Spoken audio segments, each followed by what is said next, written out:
Start with the Debbie Wasserman Schultz resignation and the email hacking. How's that going to play? Is that a long-term potential damage, or is this one of these things that blows up and down? Jeff, it's great to be here in Philadelphia. It's a beautiful city. You know, it's obviously Cincinnati is the greatest city in the universe, but Philadelphia is a great place. I don't think that's all inside baseball. There's a party here that is united around Hillary Clinton and Tim Kaine, and it's going to be a great week of unity. What does Tim Kaine bring to the ticket? He's not the most famous, not the most charismatic person on earth. What does he bring to the ticket to, I don't know, to add it out? Well, Tim Kaine, first and foremost, from my selfish point of view, is a former mayor. So he's going to understand issues that cities face. And I look forward to having a man who served as mayor of a major city in the White House with the ear of the president. Secondly, I also love his background. A Jesuit educated. Of course, I went to St. Xavier High School and went and spent time with the mission in Honduras. This is a man committed to public service, and I think it really adds a lot to Hillary Clinton's progressive vision of making the world a more just place. Donald Trump, a big part of his speech and his campaign is quote-unquote law and order. And the Democratic Convention is going to have some mothers of the movement, women, mothers of people who have been killed, as I understand it, by police. That seems like a real direct recipe for conflict politically. Does that concern you, not necessarily just about the campaign, but just about what's going on in this country?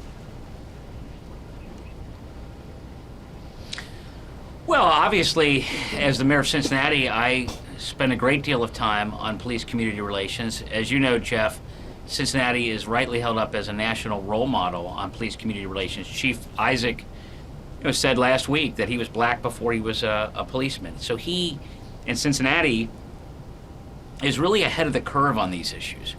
And we have to obviously stand up against injustice if it comes from the hands of the police, but we also got to equally, if not more so, condemn the assassination of police officers around the country. So it is definitely a tense time.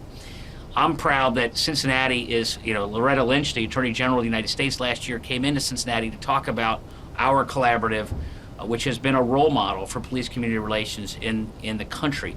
A lot of other cities right now are dealing with what we dealt with in 2001 and 2.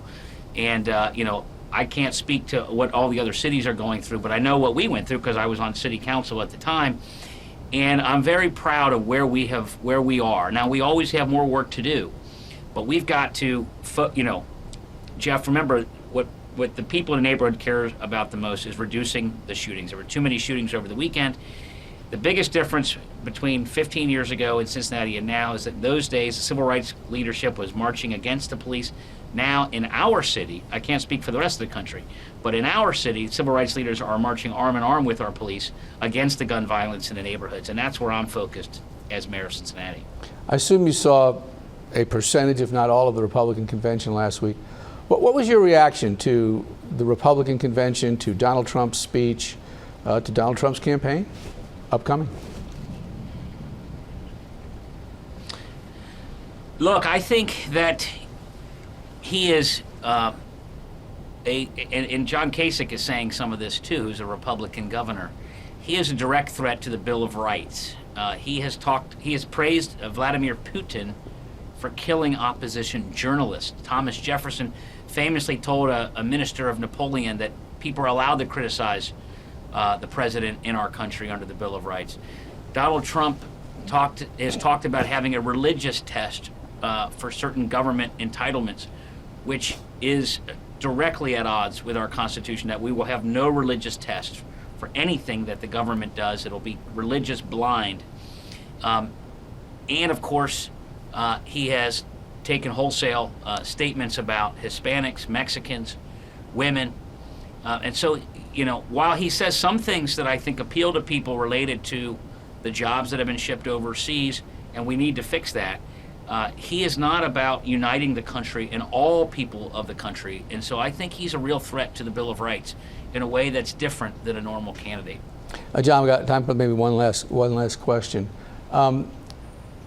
What is Hillary Yeah. Clinton's major selling point? Obviously, she has high negatives. Donald Trump has high negatives. Other than being the potential first woman president, what is her core message? Because some folks think they're kind of a kind of a squishy message or a non-message. Hillary Clinton is a centrist Democrat. Bill Clinton was a centrist Democrat. She obviously gets criticized for not being liberal enough from the Bernie Sanders crowd.